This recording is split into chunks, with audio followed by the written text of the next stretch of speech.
눈을 뜨다.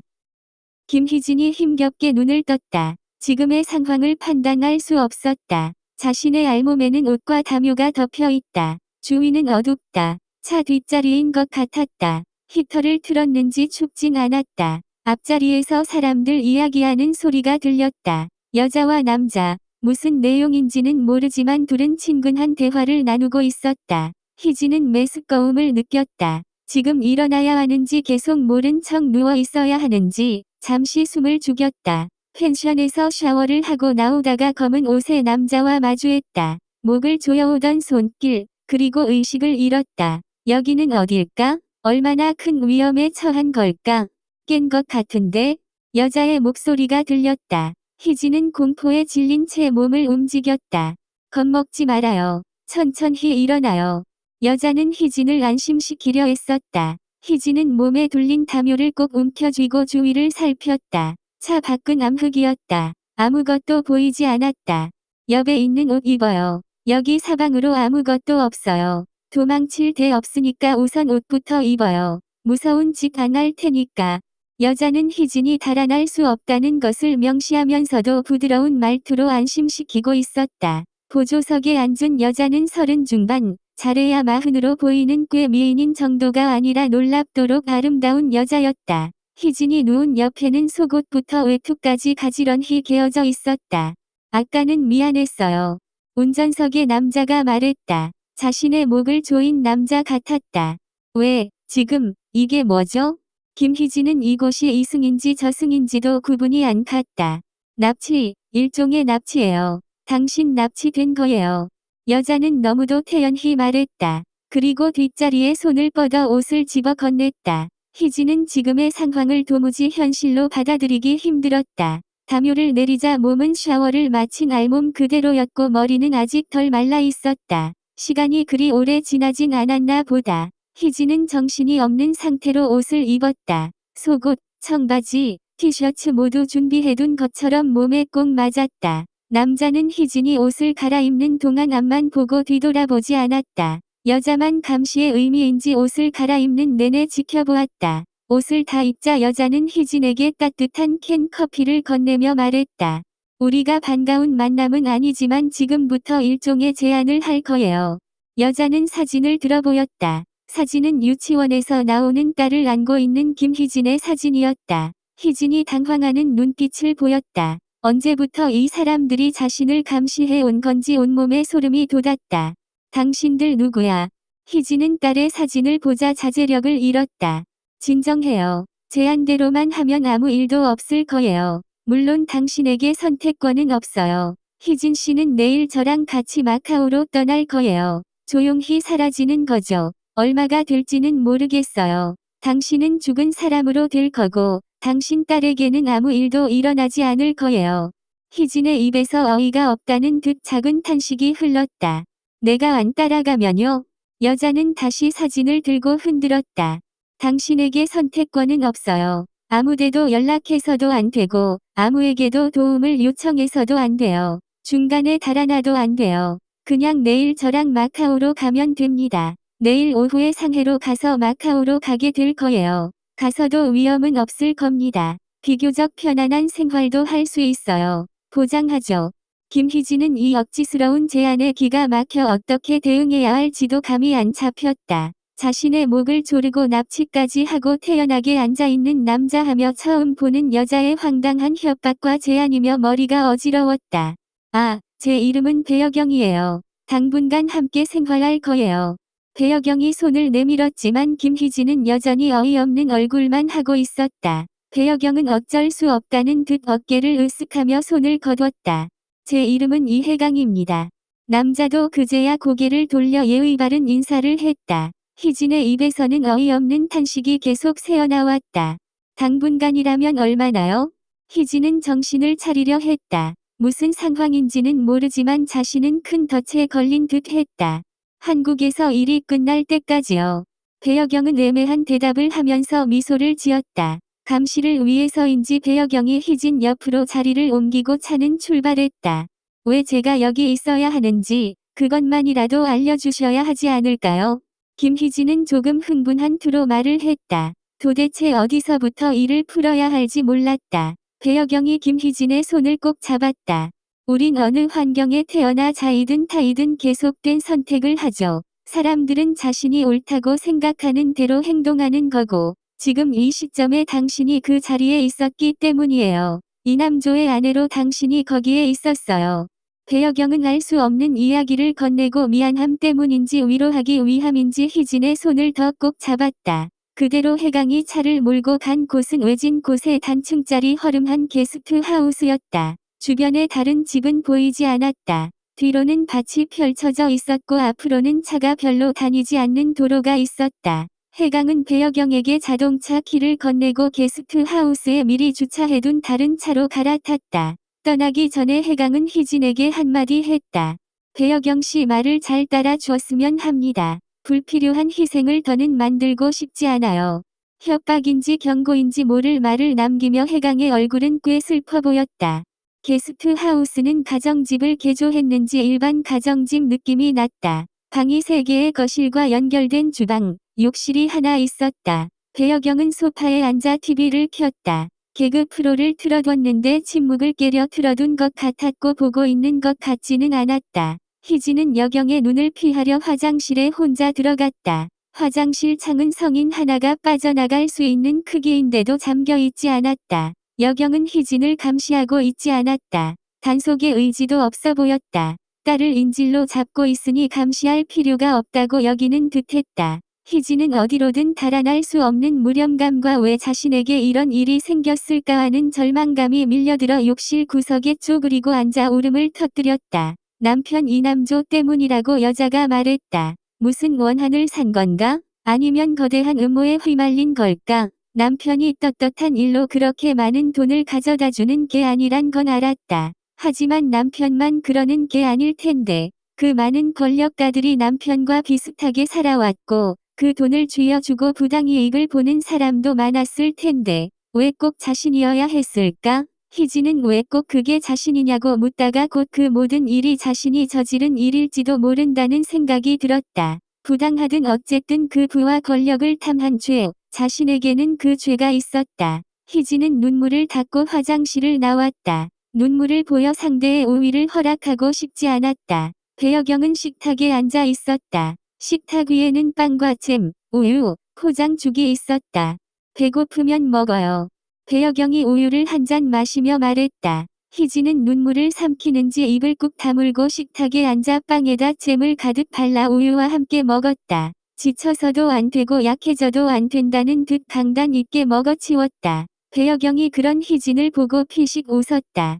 배여경은 김희진이 깨어나기 전에 희진의 가방과 옷을 들고 해안 산책로로 향했다. 배여경은 산책로에 이미 기다리고 있었고 김희진을 태운 해강의 차가 7시 50분경에 산책로 입구에 도착했다. 여경은 해강으로부터 김희진의 가방과 옷을 받아들고 일을 진행했다. 미리 계획한 대로 카페가 닫기 전에 빨리빨리 움직였다. 절벽에 도착한 시간은 8시 15분쯤이었고 카페에 도착한 시간은 8시 30분쯤이었다. 산책로 끝 절벽에 옷을 찢어 걸어두고 중간에 있는 카페로 갔다. 카페에는 한 테이블만 사람이 앉아 있었고 한산한 분위기였다. 여경은 커피를 테이크아웃으로 한 잔 주문하고 한쪽 테이블에 앉아 기다렸다. 커피를 받으러 일어서며 가방은 구석에 밀어두고 그대로 카페를 나왔다. 그 전에 여경은 희진의 가방에 자신이 오랫동안 간직해온 철원이 새겨준 돌 도장을 넣었다. 그 아이가 따라올 수 있을까?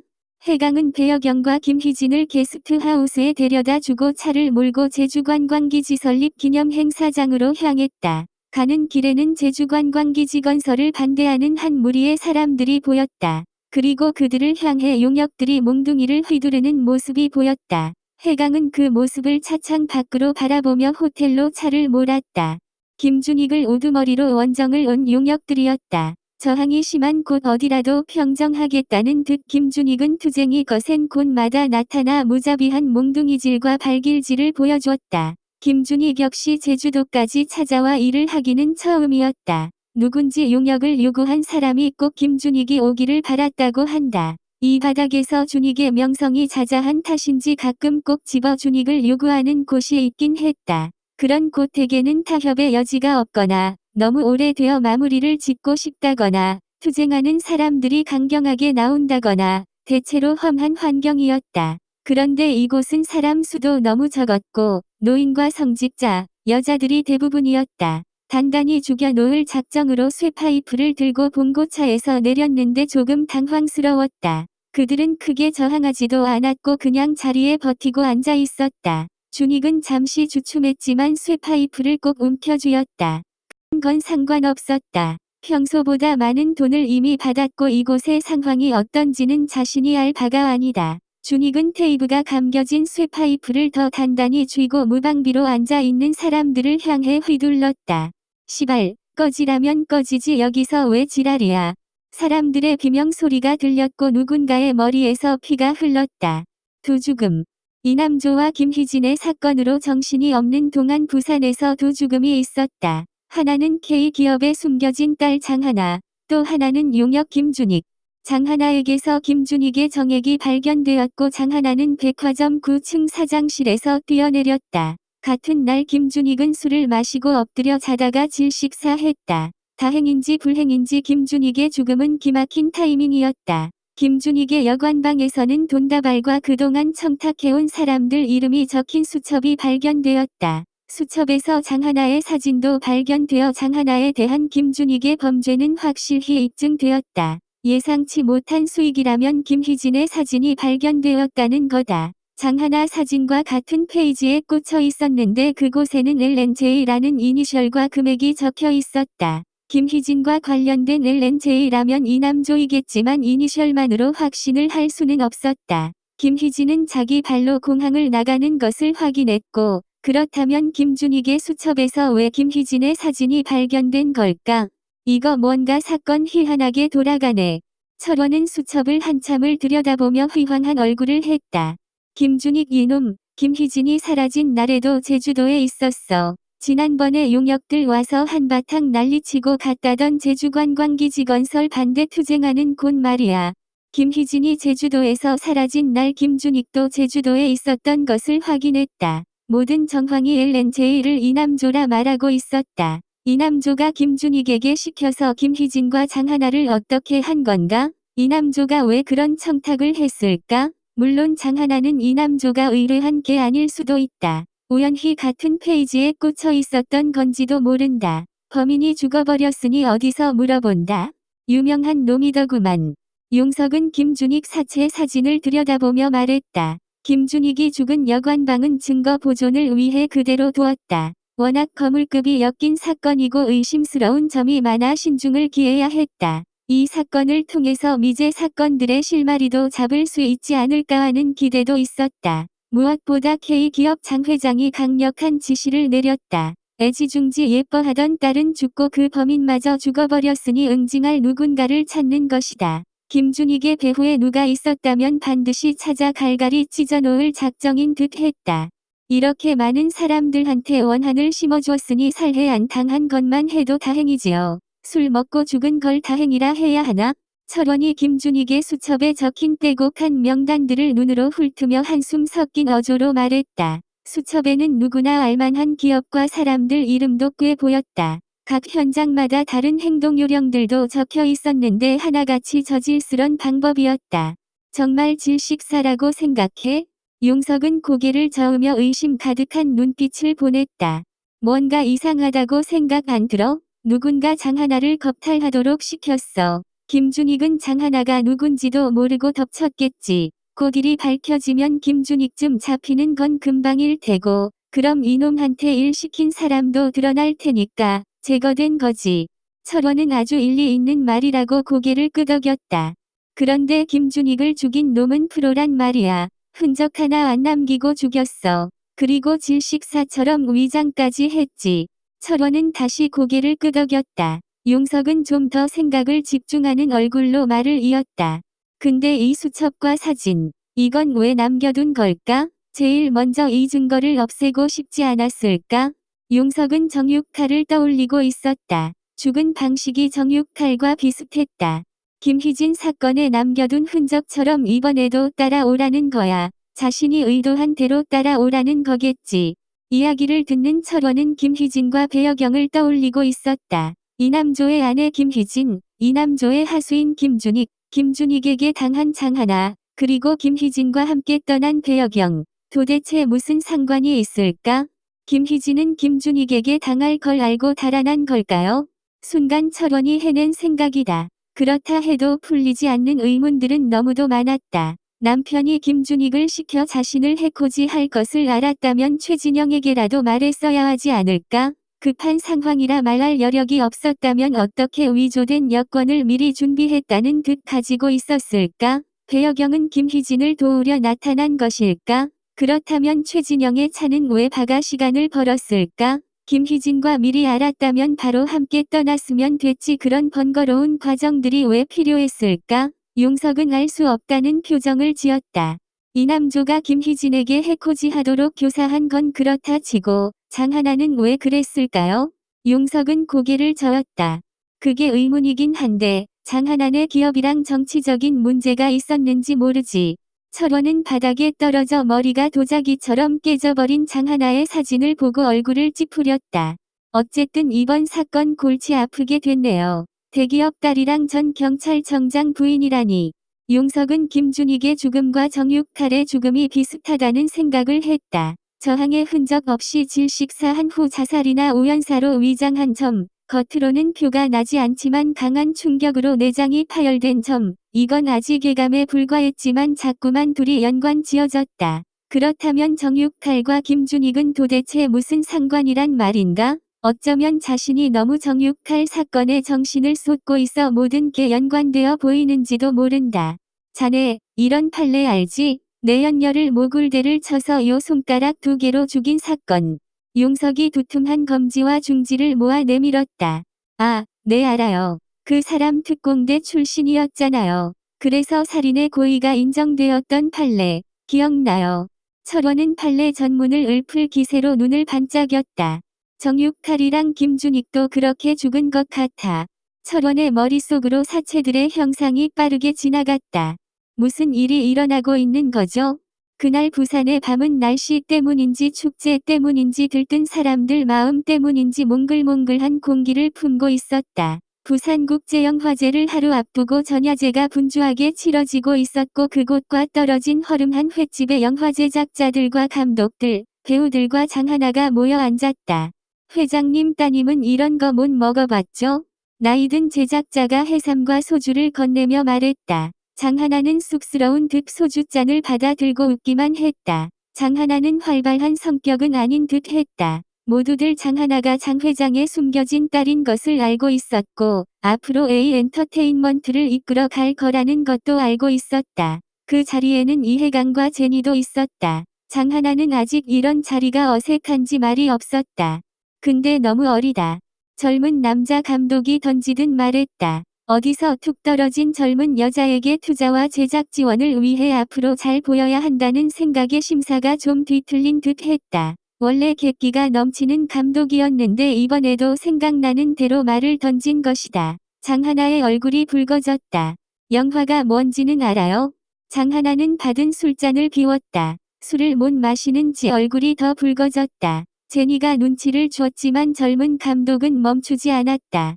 이왕 시작했으면 이런 소리도 듣고 삭힐 줄 알아야지. 기분 나빴다면 미안합니다. 젊은 감독은 빈정대듯 사과를 했다. 장하나는 억지로 웃고 있었지만 아직 이런 말을 흘려보낼 만한 면역력이 없었다. 장하나는 피곤하다며 일찍 자리에서 일어났고 젊은 감독은 장하나의 그런 모습도 못마땅해 했다. 서둘러 일어나는 장하나를 바래다주러 해강이 따라 나섰다. 신경 쓰지 마세요. 앞으로는 더한 것도 계속 겪을 텐데. 철원은 어떻게 위로를 해야 할지 몰라 그렇게 한마디 던졌다. 네. 장하나는 조용히 대답했을 뿐 더 말하지 않았다. 일하기 힘들어요? 차를 몰며 해강이 물었다. 고개를 숙인 장하나의 눈에서 곧 눈물이 뚝뚝 떨어졌다. 해강은 어떻게 해야 할지 몰라 그냥 앞만 보고 있었다. 해강은 낮에 김준익을 만난 일을 생각하며 이를 꽉 물었다. 바래다 주셔서 고맙습니다. 장하나는 차에서 내리며 인사를 했다. 아직 눈물이 가시지 않아 눈은 빨갰고 목소리는 떨렸다. 조심히 들어가요. 해강의 목소리는 잠겨 있었다. 꾸벅 인사를 하고 호텔로 달려 들어가는 장하나의 뒷모습은 작고 여렸다. 제니, 이를 돌려놔야겠어. 장하나를 데려다주고 돌아온 해강이 제니를 가만히 불러냈다. 해강의 얼굴은 혼란과 괴로움으로 잔뜩 찌푸려져 있었다. 제니가 냉정한 얼굴로 해강을 바라봤다. 내가 원한다면 그렇게 해. 하지만 우리가 이 일을 시작했던 이유를 생각해. 해강은 여전히 불편한 얼굴이었고 제니는 좀 더 차분하게 이야기해 나갔다. 장 회장도 이남조도 자기 가족에게는 좋은 사람이었을 거야. 그 사람들이 내 존재를 알면 어떻게 할 것 같니? 널 이렇게 만든 사람은 그 사람들이야. 잘못된 제거, 그림자. 장리나는 싱가포르의 한 호텔 방 창가에 섰다. 마리나베이와 싱가포르 강이 만나는 화려한 야경이 한눈에 보이는 곳. 강에 비치는 불빛과 밤을 잊은 사람들의 모습이 점처럼 빛나 보였다. 고급 호텔 방은 혼자 쓰기에 너무 컸고 자동으로 켜진 에어컨은 온도를 높여도 공간을 서늘하게 했다. 낮 동안 오차드 거리에서 쇼핑을 하고 밤에 클라키에서 야경을 바라보며 저녁 식사를 했다. 내내 걸었다. 그렇게 걸어본 건 난생 처음이었다. 택시를 타고 호텔로 돌아와서는 손가락 하나 꼼짝하지 않은 채 누웠다. 종일 걸어 다녔더니 몹시 피곤했다. 겨우 일어나 샤워를 하고 벗은 몸으로 거울 앞에 섰다. 짧은 다리, 튀어나온 배, 큰 얼굴, 작은 눈, 낮은 코, 크고 두터운 입술, 지저분한 피부, 어디 하나 아름다움도 균형도 보이지 않는 몸. 내 이름은 리나. 하고 작은 소리로 말해본다. 장리나는 벗은 채로 침대에 대자로 누웠다. 명치로 차가운 바람 한 줄기가 지나갔다. 아버지로부터 받은 의류 회사는 국내에서만 유통되는 작은 회사였다. 대학 졸업 후 자신이 조금씩 키우기 시작해 이제는 아시아 전역의 백화점에 매장을 가지게 되었다. 이번 여행은 잠시 모든 것을 뒤로한 채 혼자 온 여행이다. 혼자서도 외롭지 않을 수 있을까? 행복하지 않더라도 외롭지 않을 수 있을까? 일 말고는 어떻게 자신이 인정받을 수 있는지 몰랐다. 사람들이 자신의 외모에 보내는 무시도 알고 있었다. 외모 열등감 때문에 일을 더 열심히 할 거라는 선입견 덕에 성공에는 도움이 되었다. 이제 34이다. 결혼을 위해 접근하는 남자 중에는 꽤 괜찮은 사람도 있었지만 의심을 할 수밖에 없었다. 자신의 외모를 보고는 접근할 리 없었다. 그렇게 결혼을 하고 싶지는 않았다. 이번 여행을 통해 혼자서 외롭지 않을 수 있을까 하는 나름의 작은 시험을 하는 중이었다. 낮에 비디오 아트 센터에서 본 영화에 관한 프랑스 작품 하나는 그랬다. 부디 스크립트 하지 말고 그냥 봐주시라. 세상은 이미 존재했었다. 스크립트는 돈과 형상을 만들기 위한 거다. 영화는 백지에 존재하는 세상을 그려나가는 거다. 세상 안에 살 것이냐, 세상을 위해 살 것이냐. 장리나는 나름의 준비를 하고 있었다. 세상이 자신을 위해 살게 할 거라고. 자신의 끔찍한 외모에 누구 하나 비웃지 못할 정도로 힘을 갖겠다고. 싱가포르에서 며칠간 더 머물며 마음을 정리하려던 장리나는 한국으로부터 급한 전화 한 통을 받아야 했다. 동생이 죽었다. 어머니가 다른 이복 여동생이 죽었다. 성폭행을 당한 후 자신의 사무실에서 떨어져 자살했다.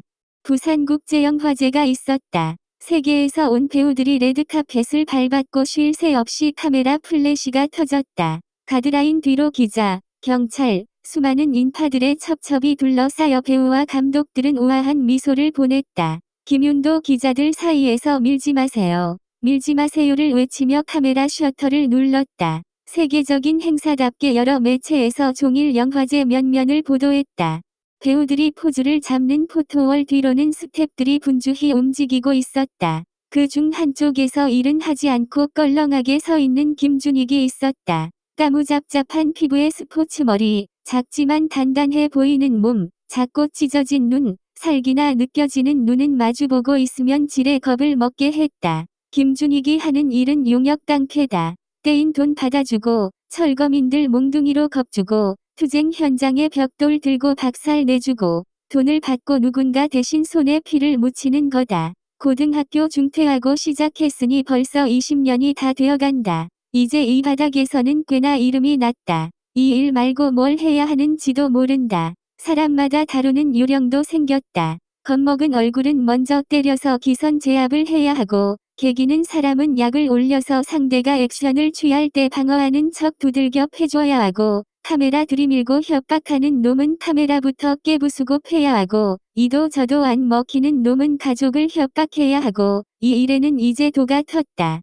안 해본 방법도 없다. 패다가 사람도 죽여봤고, 질기게 버티는 놈은 가족들 데리고 와 협박도 해봤고, 말 안 듣는 여자는 성추행은 기본이고 성폭행도 했다. 그렇게 해도 이상하게 공무집행 중에 생긴 일이라며 제지하는 사람이 없었다. 김준익에게는 천국이었다. 죄책감은 원래도 없었고 앞으로도 없을 거다. 자신은 그냥 돈 받고 몸뚱이 놀려주는 대행업자일 뿐이니까 죄책감 따위는 돈을 쥐어주는 사람이, 고통은 두드려 맞는 사람이 지면 될 일이었다. 부산국제영화제가 열리는 근처 기업에서는 정리해고 철회 투쟁이 계속되고 있었다. 일부 영화인들은 영화제 기간에 투쟁 관련 작은 퍼포먼스도 준비하고 있었다. 준익이 맡은 일은 그 중 하나인 영화인의 버릇을 고쳐주는 일이었다. 비용은 선불로 이미 받았다. 사진을 확인했으니 지금은 얼굴만 확인하고 실행은 몇 시간 후에 옮길 작정이다. 지금까지 하던 방법 중 가장 확실한 방법을 동원하라는 지시였다. 돈은 꽤 많이 받았다. 돈 값을 해야 하는 거다. 준익이 손봐줄 여자는 포토월 뒤에서 분주히 움직이는 사람들 중 하나였다. 여자는 생각보다 젊고 예뻤다. 스텝이 아니라 배우를 해도 손색이 없을 정도였다. 준익이 피식 웃으며 침을 찍 뱉었다. 오늘 먹을 년이 저년이란 말이지. 여자를 끌고 갈 장소도 미리 봐두었다. 포토타임이 끝나고 장비들이 이동했다. 이동하는 스텝 사이에 여자도 있었다. 여자는 일이 서툰지 주변 사람들이 계속 도와줬고 일에 큰 의욕이 없어 보였다. 코너를 돌아 임시 창고로 사용하는 곳으로 이동하는데 잠깐 소란이 일었다. 인기 남자 배우가 화장실에서 나오는 모습에 사람들이 주의를 에워싼 것이다. 일순간에 엄청난 인파가 몰려들었고 스태프들은 뿔뿔이 흩어져야 했다. 여자도 사람들을 피해 구석으로 돌아갔다. 작은 키에 마른 몸으로 장비를 들고 가는 모습이 위태해 보였다. 도와드릴까요? 여자가 건물 기둥을 돌아서는데 남자의 목소리가 들렸다. 여자가 뒤를 돌아보려는 찰나 강한 악력의 몸이 휘었다. 뒤에서 덮친 누군가의 손에 입이 막혔고 허리가 끌어당겨졌는데 꼼짝할 수가 없었다. 그렇게 여자는 종잇장처럼 김준익에게 끌려갔다. 그러게 왜 그런 짓을 해? 얌전히 있었으면 좋았잖아. 말 잘 듣고 너나 나나 태어난 근본대로 쳐 죽이면 죽는 신용하고 더럽게 살다 가면 좋았잖아. 이제부터 K기업 일에 아가리 닥치고 있는 게 좋을 거야. 김준익에게 끌려간 여자는 K기업에 숨겨진 딸, 장하나였다. 장 회장이 오래전에 젊은 여배우에게서 낳은 아이다. 5년 전 여배우가 위암으로 세상을 떠나자 장 회장은 집으로 장하나를 데려왔다. 그렇게 시간이 지나 이제 23 꽃다운 나이, 꽃같이 아름다운 여인이 되었는데 이번 일을 당한 것이다. K기업의 계열사인 A엔터테인먼트는 이번 영화제의 최대 후원업체였고 앞으로 장하나가 맡아 키우게 될 회사였다. A엔터테인먼트는 영화의 제작, 투자, 수입, 배급, 상영 모두를 관할하는 규모가 큰 회사였다. 대학 졸업을 앞둔 장하나에게 이번 부산국제영화제는 영화 전반을 배울 수 있는 좋은 기회였다. 이번 일을 권유한 건 언니 장리나였다. 아직 얼굴이 알려지지 않았으니까 스텝으로 구석구석을 배워보면 이론적으로 공부하는 것 몇 배의 가치가 있을 거야. 장리나는 여행을 앞두고 장하나를 불러 이렇게 말했다. 장 회장은 모르는 일이었다. 장 회장은 늦둥이인 장하나를 위험한 일 근처에도 못 가게 했다. 언니와 달리 예쁜 얼굴에 애교가 많았던 장하나를 대놓고 티는 안 냈지만 몹시 아꼈다. 장리나도 아버지의 그런 마음을 알고 있었다. 못생긴 아내와 혐오스럽게 못생긴 딸만 보다가 자신에게서 나온 인형같이 예쁜 아이가 신기하고 사랑스러웠을 거다. 장리나는 질투하지 않으려 했다. 그건 스스로 자존감을 버리는 일이었고 지금껏 살아온 방식에 스스로 지는 거였다. 질투가 생길 때마다 리나는 하나에게 더 잘해줬다. 언니로서, 먼저 사업을 일으킨 사람으로서 조언과 격려를 보냈다. 그렇게 스스로를 더 높였다. 장하나는 집안의 재산과 사업에 욕심도 없었고 의욕도 없었다. 언니가 관심을 보내주는 건 고마웠지만 가끔 장리나가 의심스러웠다. 함께 자라지도 않았고 어머니도 다르고 자신이 받을 재산도 나눠 가져야 할 텐데 그런 동생의 출현이 좋을 리가 없는데 장리나의 행동은 어딘가 진심이 느껴지지 않았다. 장하나는 엄마가 죽고 이 집에 들어오면서 언니를 처음 만났다. 장하나는 장리나의 모습을 보고 당혹감을 감추려 했었지만 쉽지 않았다. 함께 지내면서 장리나는 늘 어른스러운 모습을 보여주었다. 매사에 열심이었고 그 때문에 맡은 사업도 빠른 속도로 성장시켰다. 시간이 지나면서 장하나도 언니에 대한 경계를 풀었지만 그와 무관하게 언니를 대할 때면 보이지 않는 벽 같은 것이 느껴졌다. 그것은 장리나가 늘 완벽함을 추구했기 때문이다. 형식적으로는 친절과 완벽을 추구했지만 그 사이에는 교감이 없었고 꽉 짜인 긴장만 있었다. 장하나는 그런 것을 느낄 때마다 자주 외로웠고 세상에 혼자 버려진 것 같아 아버지에게 더 매달렸다. 장리나에게 밉보이기라도 하면 어쩌나 해서 조심은 하고 있었다. 장하나는 대학을 졸업하고 해외로 나가서 좀 더 공부를 하거나 결혼을 하고 싶었다. 회사는 맡고 싶지 않았다. 하지만 언니에게 그런 이야기는 할 수 없었다. 집에서 안락만 추구하는 여자는 언니에게 한심하게 비칠 뿐 아니라 지금까지 보내준 기대에 어긋나는 것이었다. 외모 콤플렉스 때문인지 미친 그 길에 매달리는 장리나의 모습을 굳이 따라하고 싶지 않았지만 당분간 언니 눈 밖에 나고 싶지 않았다. 몇 년 만에 휴가를 떠나며 장리나는 하나에게 부산국제영화제에서 많은 것을 배우고 많은 사람을 만날 것을 주문했다. 처음 며칠간은 스테비를, 그 다음엔 영화업체 사람, 배우, 해외 사업가들과의 미팅이 줄줄이 잡혀 있었다.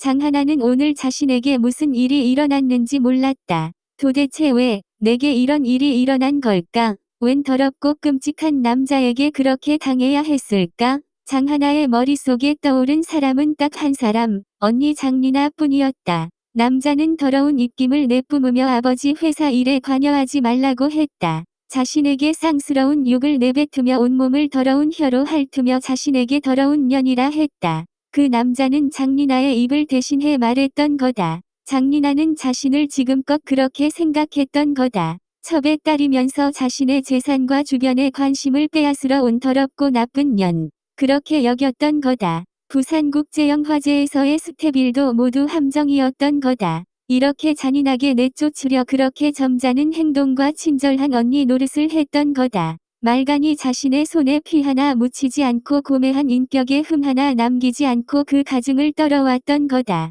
돼지 같은 년, 징그럽게 못생기고 추한 년. 장하나는 비틀거리며 창고를 나왔다. 화려한 축제의 불빛과 사람들의 함성 소리가 어두운 하늘을 쪼갰다. 산산이 조각내고 부셔 세계를 덮었다. 잠시도 쉬지 않고 떠들어대는 사람들, 하늘의 별빛도 달빛도 다 가리고 요란하게 돌아가는 조명들. 다 꺼지라고, 다 뒤져버리라고 말하고 싶었다. 속이 메스꺼웠다. 더는 발이 움직이지 않았다. 한쪽 구석으로 가 헛구역질을 심하게 하고 탈진하듯 털썩 주저앉았다. 흐려진 눈 뒤로 절망이 가라앉더니 곧 무기력으로 변했다. 자신은 장리나를 이길 수 없다. 앞으로도 영원히. 그 친절 뒤에 가려진 잔인함을 두려워하며 언제고 닥칠 이유 모를 폭력과 불안과 싸워야 할 거다. 당장 장리나를 만나 오늘의 일을 말하면 자신은 아무것도 모른다는 듯 안타까운 얼굴로 알량한 위로를 보낼 거다. 그 기만된 얼굴을 마주할 자신이 없었다.